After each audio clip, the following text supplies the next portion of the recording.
So, welcome everyone. We are so thrilled to have you here to discuss investments, where you are on your investments, where you'd like to be on your investments, what challenges you have because you don't know exactly how to invest or things to talk about to invest, and what is your goal over, let's say, a 5-year period. Where would you like to be at that time?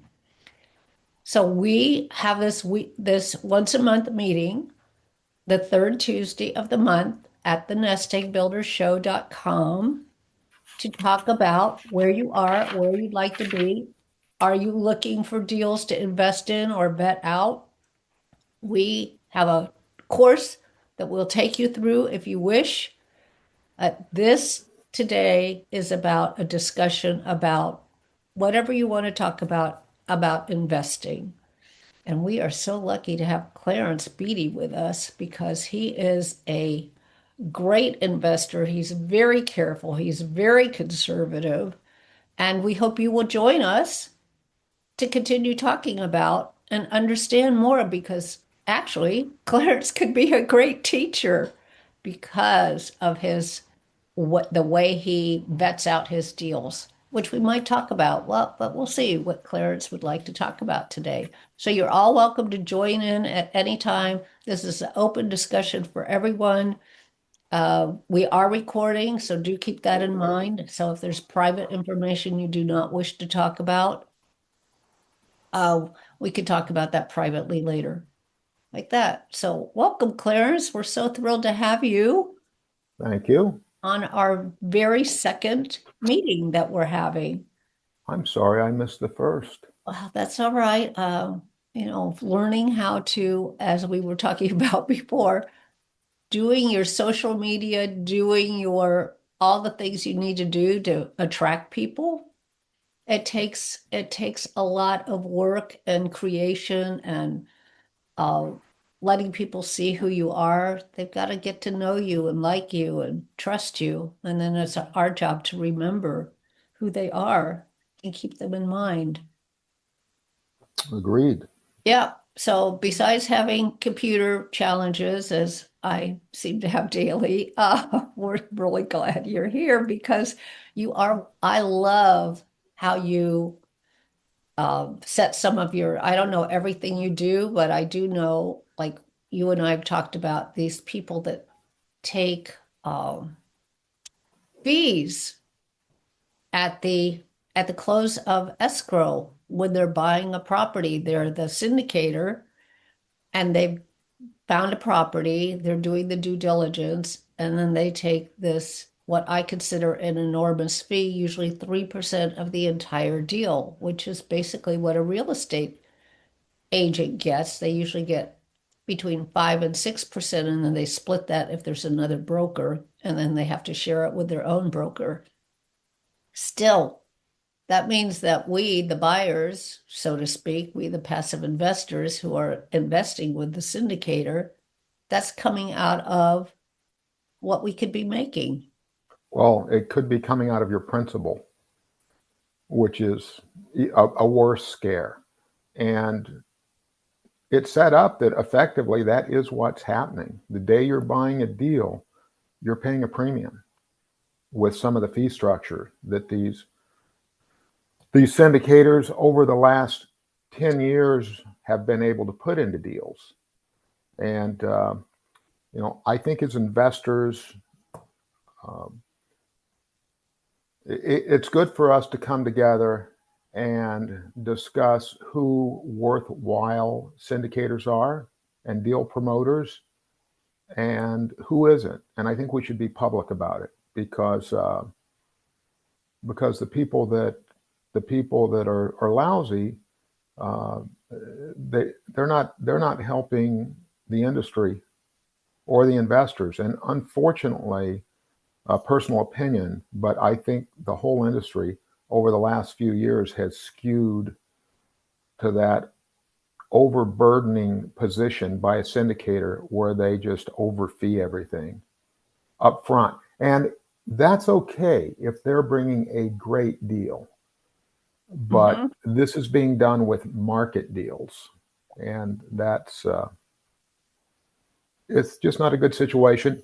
I think it's correcting, and I think it's because there have been a lot of marginal investments made over the last, in 22 and 2022, 2023, and some of those have come home to roost or are coming home to roost.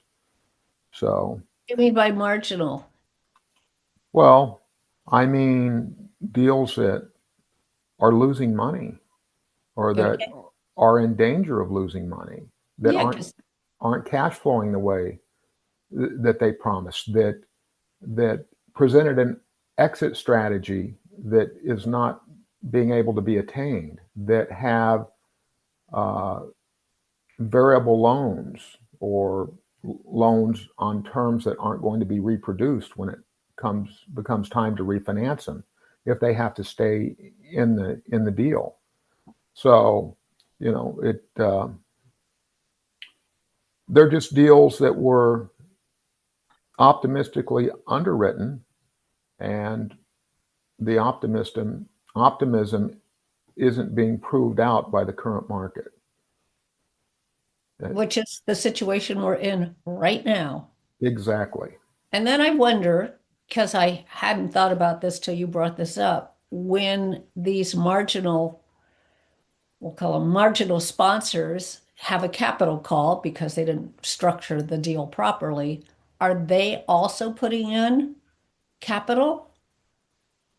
Well, a lot of them never put anything in to begin with. Well, who would invest with someone like that? Uh, Unfortunately, way too many people. Now, sometimes it appears that they're putting in money. They'll tell you they're putting in money, but that money isn't really cash out of their pocket. That's just a reduction in the fees they're receiving. Is it? Well, from some of the prospectuses I've gone through, uh, Okay. that's clearly the case. And they show that in the prospectus Well, I mean, or in the, those prospectuses are like phone books. aren't, should that be shown in the PPM, the private placement memorandum or the subscription agreement? I don't know. I don't know. I mean, uh, I stopped looking at them, so I'm not. Uh, my memory isn't sharply focused on what they really consist of. I just know that in the past they gave you several documents, and you'd have to go through them fairly diligently to find everything and ask a lot of questions, and it just wasn't easy. But on the ones that I troubled to do that with, I found out that they were being feed to death. Mm. So it just didn't make sense. And sometimes I think in some cases I don't know that all the sponsors put any of their own money into it. I mean, and I've been involved with deals. I have funded deals uh, where the sponsor of the deal put no money in the deal, and the sponsor, got half of the upside. But 50%. 50%, and I'm not complaining about that. These were known entities to me with solid deals. They did all the work, they managed the property, and in that particular case, I went with it. And the particular person I'm thinking of, I did several deals with, and just a handful of them. I mean, he typically put money in his deals, Mm-hmm. and I did everything I could to make him put money in all his deals. But in certain cases, he didn't have the money, or it was still a good deal. So you know, we went forward. But there wasn't always. I mean, I think the most important thing in any deal is to have a line to interest, and having a line to interest means all parties have skin in the game. I think I was on your show once. It might have been Yep. your show, or it might have been Deal Masters, where I think it was Deal Masters. I got into a little argument with a gal uh, that does deals in Big Bear, and she didn't understand why we thought she should have money in the deal, or any sponsor should have money in the deal, and why uh, we expected to get 50% of the profit just because we put up the money, especially if it wasn't 100%. And that's a fair argument. You can adjust percentages. All deals aren't 50-50. There are sponsors out there that they'll do a deal. They say they're only taking 20% of the deal, Right. but they're taking all the fees up front. Well, I would rather restructure that deal, give them more of the upside, and not have them take fees out front. So those things are negotiable. But in this particular case, I mean, she was a board. She thought it was very greedy of investors to let her find the deal, do no work, and take half the deal. When we finally got to the back end of the argument, and she understood that I was talking about investors putting up 100% of the cost, less her small contribution, but with no financing, so no credit risk, no loan risk. Uh-huh. Then she became more agreeable. We were sort of at the end of the of that particular Zoom webinar, and so we never got to pursue it. But you know, sorry, Right. that was probably unnecessary boredom. But No, but that's really important. We think that the sponsor should have skin in the game. Now, the way the structure works is, let's say it's a, I don't know, we'll just make up a number. They put in 10% of whatever that number is. They go in as an A class investor side by side with all the other people that come in. So if you and I were to invest and put our money in that deal, they're sitting side by side in A class. agreed, A class, right? They're agreed, the absolutely, Yep, they're absolutely, the B class. The B class are the team who didn't put in money. right, Because they brought in cash, they are now considered part of the A class, and they're still getting that 20 to 50% of the deal as a B right. class.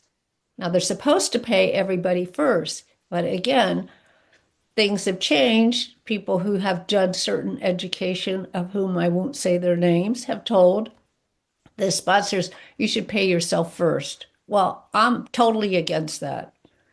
You We know, know what it took for us to earn that money, the years it took that we had to actually get up early, drive to somebody's office and work for them so they could make a profit. And we had to save out of the whatever it was we received for our pay, which is right. Well, years and years and years of work. And then you've got a sponsor that's not putting any money in because they don't have any money. I can't agree with that. I want to see the person sitting side by side with me, that they put that money in. And I'm happy that they get 20 to 30% of the deal for well, no cash in. Yes. a couple things, Peggy. Number one, thanks for clarifying that any money the sponsor puts up gets the same treatment as all the investors. That's very important to know. So they'll make their equity participation share, and they'll also make their sponsor share on their particular contribution. So, they're getting 100% in that case, Hmm. which is fine. Uh, the other thing is, yeah, not only did you have to go to work to earn that money, you had to earn that money, pay taxes on that money, and then save that money, forego the use of that money. So, uh, I, I mean, there have been a lot of young aggressive sponsors that come along, and they they may not have the money. I sort of look, I mean, it's a double edged sword. I don't mind a sponsor that doesn't have any money, as long as he has enough money to survive. But it's not that they have to put money in the deal. I mean, I'd make them put something. I mean, even if it's a token, $1,000 or something. I want them to have the pain of losing if they don't perform. right? If they suddenly decide it's better for them to take some high paid job in San Francisco or Boston, I want them not to leave us as investors holding the bag and having to work this thing out. So it's, Exactly. yeah, so it's nice to have a little bit of glue to the deal for the sponsor. But if the deal is good enough, you can structure it properly so that they still have great incentive to do the deal. And if they found the deal and it's a great deal, you want to see them make money, and hopefully a lot of money. Yes. So sort of like I like the idea. I'm hoping with your type of program that it will attract the young, aggressive, honest, trustworthy people that are sharp and that want to get going, but they don't have the money. And but they want to be their own person and they want to run their own show. I mean, those are the people we want to invest with so we can ride with them. And hopefully I have an appreciation for them, as I'm sure you would. We have an appreciation for them because of the good sense, the energy and strength they have to do the project. And hopefully they appreciate the foundation of savings and money we're willing to put at risk, and then everybody wins. So we want those people. We don't necessarily want, it's great when somebody comes forward and said, yeah, I've done 100 deals, and I mean, and I've been involved with 100 deals and 10,000 apartments and so on and so forth. But you see, if it's true, in a lot of cases it's not, but if it is true, um, it's because they've had a marketing machine. I mean, it's like the person that's got 6 deals, but none of them have exited yet. Hmm. They were able to throw them together. Maybe they're good, but you know, Well, if they've got deals, they should be able to show you how they're performing. I mean, if somebody says they've got, if someone's sending me an executive plan and they don't have their inventory, I'm out. They need to have their inventory on their executive plan. They should be showing what they paid for the property, how it's performing. If they've sold the property, it should show what they sold it for and then what profit went back to the investors. Of course, so you're they would be one also. you're right. And we have people that do that.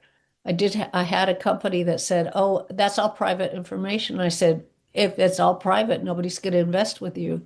It's not private information. It's public information. People need to know how many deals you've done and how well you've done with them." What I'm seeing right now, there's so many properties that are not doing well, is I get emails from people saying, "Oh, we're buying this distressed deal." So I look the deal over, and then the return they're giving me is not based on distress. I'm not accepting a 6% return on a distressed property. That means they're taking over the loan.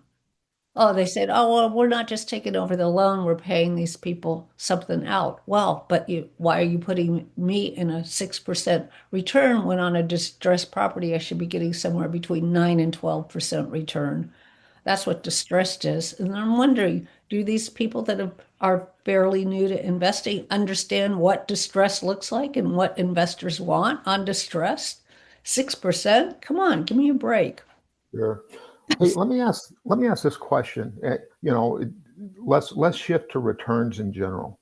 Okay. Uh, I remember you had a line that that I liked, and it was when syndicators were trying to sell deals, and we're talking about deals that were existing investments, like buying an existing apartment building or something like that. Now, this was a few years ago, and you would say, "Well, I want to see where my 20% is," because correct me if I'm wrong, but I think that a fairly standard syndicatable deal that was sellable uh, several years ago offered 20%. They was the IRR of 20% was fairly standard. You're right. Okay. Now, and that was based on what seemed to be realistic projections of what should happen. Right. And that was based on reasonable rents for the product. And then what started happening like around 2020, 2019, 2020, there were a few syndicators that had big home runs. And it's because well, it could be because they did a great job, but there was a lot of inflation built into rents, Hmm. and there was a lot of compression on cap rates. Hmm. So people were buying buildings. I'll give you an example. I saw a building that in Jacksonville, and Florida, 2 bedroom apartments were renting for $850 a month. And this was around 2020, give or take a year or two. And I saw that and I thought, you know what? This looks like this is a deal. And, uh, and they were buying at a reasonable cap rate and they were projecting a reasonable exit cap rate. And from my investment point of view, which is to rely on cash flow first and exit second, okay, it made great sense. Now, I did not invest in that deal. Uh, it actually subscribed fairly quickly. And when it exited, it was a big hit. And they made a lot of money. And there were other deals. It was right when the markets were changing and rent inflation was spreading to a lot of markets. So I think those rents, they worked them up fairly quickly from 850 to maybe $1,200. So Hmm. that's almost a 50% increase. Well, even with the same cap rate, you just added a 50%, bump to the value. Uh, uh, I know there are assumptions about expenses and other things, but just in a nutshell, that pushes the value. So you've got this big home run. Well, the following deal. So hey, I'm watching this syndicator. Let's watch this person. They're worth going with. Well, as the deals followed, slowly but steadily, well, actually quickly, deals went from low end rents to mid tier rents to expensive rents, and cap rates went from more aggressive cap rate to purchase, so they were paying a little bit more, and then they were getting more generous on the exit cap rates. So it just became speculative. And at the same time, the fees started front loading. And I think that same group, I think they're in trouble uh, right now because they had one great deal, attracted a lot of investors, and maybe they had a following before that. But I mean, this really cemented it. And things were so wonderful, they became a money raising machine. And when you become a money raising machine, you can buy less and less quality deals.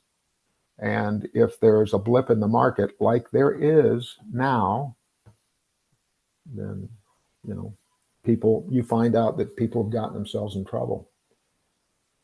Yeah, So well, when we were looking at the deals and they would say, well, we're going to raise the deals $500, and they put a pro forma together showing they were raising the rents $500.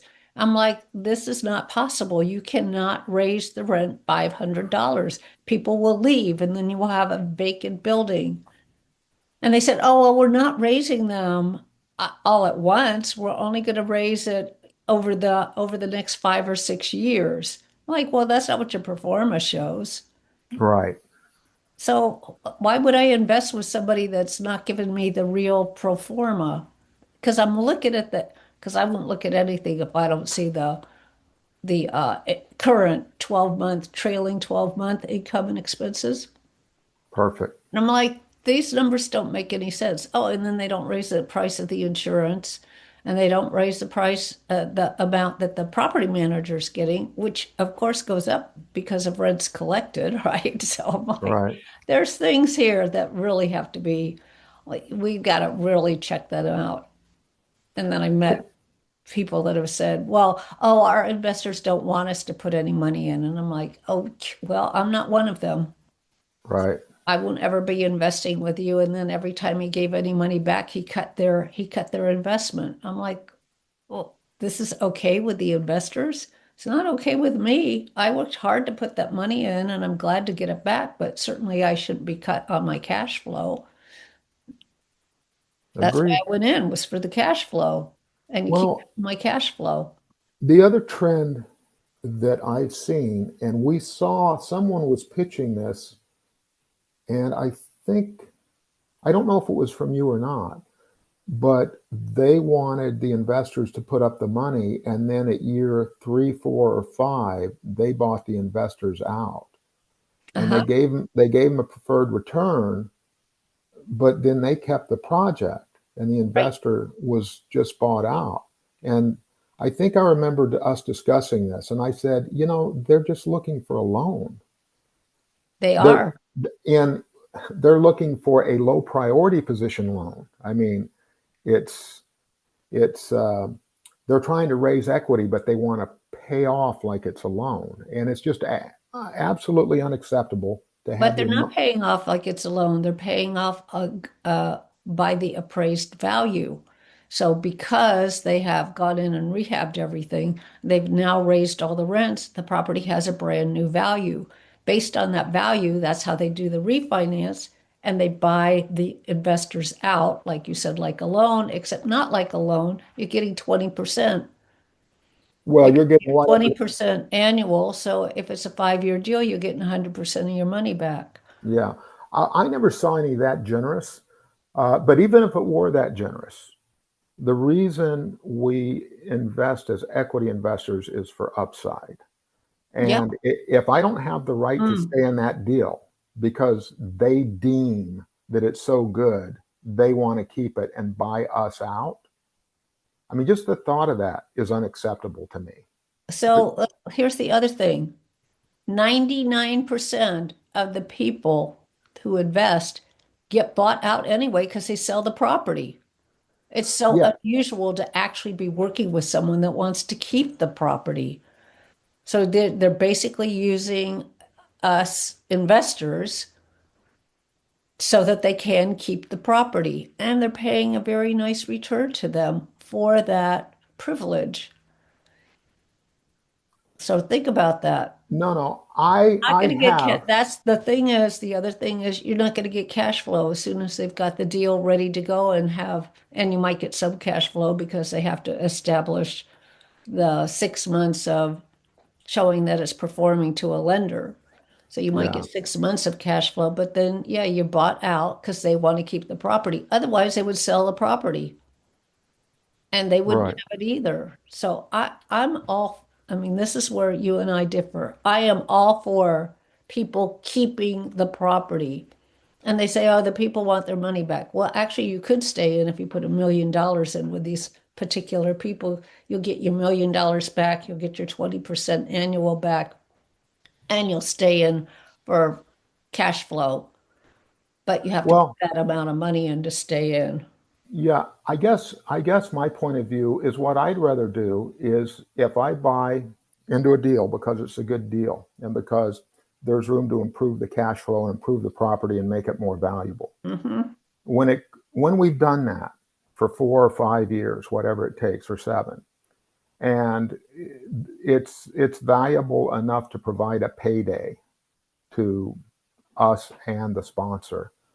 I would much rather have the right to refinance, reduce our investments, pay the sponsor their share, keep the property, Hmm. and keep participating in the cash flow. Ideally, I would too. Yeah. That Well, that is and my ultimate. I want right. to stay in the deals. I don't really want to be bought out, but 99, like I said, 99% of the sponsors sell the property. So you don't have that choice. And I said, Yeah, why are you selling the property? Oh, everybody wants their money back. Well, why don't you put it together so that you can buy out the people that want bought out and leave the people in that want to stay in? And they're like, oh, well, we haven't thought of that. Well, please think of that because I'd like to stay in for the cash flow. that's a selling feature. And you particularly want to stay in for the cash flow at the point you have set aside most of the risk because Absolutely. you know what you have. Yep, you've rehabbed the property. You know you've got the rent that you need. You know you're cash flowing at whatever you're cash flowing. Yeah. And I you can do think that refinance, buy those people out and keep the rest in. I mean, I wouldn't mind having my principal back and staying in, but I'd be willing to keep part of my principal in. absolutely. You know, I think maybe that's the service that we can provide Encourage. for each other and for other investors, uh, and for certain youthful syndicators. And by youthful, I mean youthful to the business, Yes, not their not their age, age. but youthful to the specific syndication business. Maybe a person that's had has a lot of great experience, been a property manager, or real estate agent, whatever, and they're out there and they found something that makes sense because they know, but they don't have this big track record. So they come to people like us. We fund them, and we all grow together. And Hmm. that's, because I want to be a passive investor, and I know you want to be a passive investor. So we have to pay for management and performance, and that's Yep. good. That's what we want to do. I don't mind as long as I don't So have to do the work. Been there, done right, that. Thank you very much. yeah, it's just, yeah, and I'm the same way. I don't want to do the work, and therefore I will not be paid for doing the work, and I will pay a premium to have the work done, Yes, as you do. will you. As Yeah. So if your show, I'm hoping your show will attract, serious investors and those type of sponsors that we're, Yeah, that would that'll be great. provide value. Would love the sponsors to come on and talk about what they've got and and be part of this type of a conversation as to why, how they do it, whether they give their money back or any of that. And yes, we do know some sponsors that do those different kinds of things that are growing, that are mature. I like the mature sponsors. I like the tried and true sponsors. No, I do too. If Yeah, new guys are too risky. And I don't want my money to go away. I'm not in a position where I want to start over. Thank you very much. Well, the new guys, if they're coming in, they have to have a good deal, and they have to live with a structure that gives their limited partners security and strength. Right. So they need to have somebody in their on their team that's well experienced, that's going to oversee the whole deal and make sure it happens, in Right. my opinion. You're absolutely right. Now, as far as the season sponsors, Mm, I love the season sponsors, as long as they're not seasoned to the point where they want to sell us retail deals with a whole lot of upfront fees attached. Because, right. I mean, we can buy a retail deal on our own. That's right. No, thank you. And Yes. some people get offended because you expect a wholesale deal. But I mean, why are we in Why? the They're business? looking for a wholesale deal. Why would they Well, think we wouldn't want one? it's the only thing that makes sense. I Of mean, course. I'm not interested in any four cap rate deals. And cap rates have moved north anyway, right? We see cap rate. I mean, valuations are shifting in the investor's favor. They have been for a year and a half. Well, because Cap interest rates went up, the cap rates have to go up too, which is why all the sponsors want want the loans to come down, the interest to come down, so the caps will come down because they don't want to sell at anything below above a 5% of five cap. I'm like, Yeah, yeah, well, I'm not going to invest in that because now you've got a retail deal at a 5 cap. That doesn't work for me. Maybe that works for the hedge funds. yeah. No, I think, I mean, I remember when the standard cap rate was 8%. Yeah, 8. Well, that The was for A standard, class. That was for a A class turnkey property. yeah, If eight you cap, had to go into a deal that was a fix-up property, you were getting like a cap of 13 to 15. Mind you, you had to put a lot of work into it, but so what? yeah, no, exactly. So I don't know. I mean, maybe we're starting to date ourselves because, I mean, is it coming back? Uh, I don't know. The expectations of low interest rates, which, I never knew why they stopped being at like 5%. When we bought our first house, they were at 22%. So I don't know why they didn't stay at the same level or why they keep changing. I have no idea. The feds have never done the job that they were hired to do back in the 30s or whenever they got hired. They're supposed 1913, to. not, yeah, 1913, but go ahead. Uh, 1913 is when y- the Fed started, yeah, right? I So sort of, before yeah, World War One, yeah, I and sort of despise the Fed, so I know a lot about them, but yeah, well, and every time that prices go up on certain commodities, they take them out of the GMP or whatever they call it. So I believe we're at least at a 10% inflation rate right now because maybe the government's not counting those, but everybody who goes to the store and wants to have food or buy gasoline or need one of those commodities is paying through the nose. I've never paid so much for groceries before in my whole life. yeah, it's sort of Like that's sad. just blowing me away. And I'm in California. Well, so are you. So you know how the people in the Palisades and the people in the Altadena area are getting gouged by builders saying, oh, it's $1,000 a square foot to build. No, it's not. It is Yeah, not. Otherwise, insurance companies would have to be insuring your house at $1,000 a square foot, and they're insuring it at under 300 a square foot, and it doesn't cost more than that. And I just got something in the mail from one of our local real estate agents who sells single families, hmm, and they're showing us $800 a square foot to purchase already built. So you know that to build a home, the numbers are way below that, yeah, way below that. So these guys that are going out and charging $1,000 a square foot, they're gouging, and somebody needs to stop them. And the only way I know to stop them is don't do anything. And if everybody did nothing, they would have to come down in price. right. Like when we had Sierra Madre had a big, huge earthquake a long time ago, back in the 90s.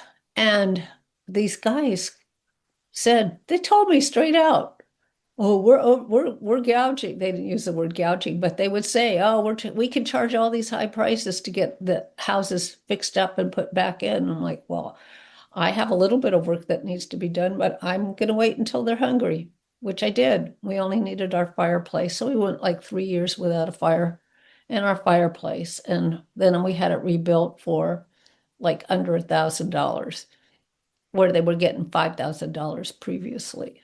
So, you just have to outwait until till they're hungry again, as I like to. Well, that's an important observation. Yeah, you have to eliminate the demand. Yes, exactly. And And how do you do that with the fires that happen? I mean, these people haven't been able to get back into their homes, even with those that are standing, and it's 11 months. yeah, well, that's from what I understand, that's our government agencies. So our government agencies are Yeah, limiting demand. They they won't give should them be permits. making, yeah, they should be making the insurance companies do what they're responsible for. But I've heard a rumor that our commissioners working with the insurance companies and not standing for what he was elected to. Mm, Such is yeah. life. It happens. He won't get reelected, though, I can promise you. Well, I hope you're right, but I mean, we have so much inertia in this country that whoever's in office seems to get reelected no matter what. Yeah, People people. people don't even know what what they're doing. I- education. yeah, Let's not talk about politics. right. Let's stick with real estate. And I don't see. Uh, I'm not seeing. I'm not really following the investment market anymore, okay. because I haven't seen it make much sense. How Mhm. about you? Or have you seen anything recently that's made any sense at all? Well, they call them distressed, but they're not really distressed returns. There are a lot of properties out there that are in trouble, and there are Yeah, people that have money that will go in and buy them. right. And I'm watching people do flips because prices are so high in California, they're doing okay. But what they're not thinking about is that the market could ever come down in California. And I believe all over the United States, I think the market is going to come down, especially after a month of government shutdown. You don't think that that's affected, that there's a, what do you call it, when one thing affects the next thing that affects the next thing? Unintended consequences or Well, domino it effects? domino effect. So there, we've got that domino effect. Plus, we have the again, I don't like to be in politics, but we have a lot of people that are afraid right now. They have no freedom. They're scared. They're scared because they have a different colored skin that they're going to be arrested and abused. And that is not what this country is built on. And that is also going to have a huge effect across America, a huge effect. We already have seen it here in LA where companies have had to close down because of ISIS. So unfortunately, politics is interfering with entrepreneurship, and that should not happen. There's no reason to not be nice to people, none whatsoever. There's no reason not to have your manners and be polite. Yeah. This isn't war. No. No. So we'll see what that effect is over the next year because it's never like today it happens. It's always that domino effect. It takes a while for something to actually tip over. But I'm seeing it in the Austin area. I'm seeing it in parts of Florida. Like I'm seeing changes, and I'm hearing the wholesalers are getting better deals, which means there's an effect. Well, that's about time for the wholesalers to get better deals if Yeah, they're really doing it. well, we've had a shortage of housing. So what that tells me is we don't have that much of a shortage of housing anymore. Well, I think we had an abundance of financing, But that's even true. even more so than a shortage of housing. I mean, these prices are just all, we're talking about the Federal Reserve and government loan guarantees and everything else. I mean, it's been, we brought it on by ourselves, Yep, that's true. and it's sad because it has really wreaked havoc with the younger generation. So let's save that for our next conversation, which will be in a month. So I think that's the 22nd of December. No, Okay. the 16th of December will be our next discussion, and you'll still get emails that'll come out to you weekly reminding you of that. And thank you very much for, you can't believe how grateful I am that you're here because I am going to put this on so you can listen to yourself next week when your email comes to you. Would that be fun? Yeah, I'm not sure I want to listen to this. Oh, no. But listen, invite some of your friends that are either interested in investing or are already investing that like to get into the discussion. I think this is really helpful for people that might not be as sophisticated as we are, especially as you are, because you look at things very differently than I do. And Yeah, well, I I'm no more sophisticated than you, Peggy, but Yeah, we thank you. just have different viewpoints, which is Right. why this discussion to me is so very important because everybody has a different viewpoint. And because you have experience different than I have, and other people you know have different experience, this is what educates. And education is the most important thing for success. The more you know, the better you go. I agree. All right. So Thank thank you you. much, and we'll see you next time. Thank you. Bye. Bye.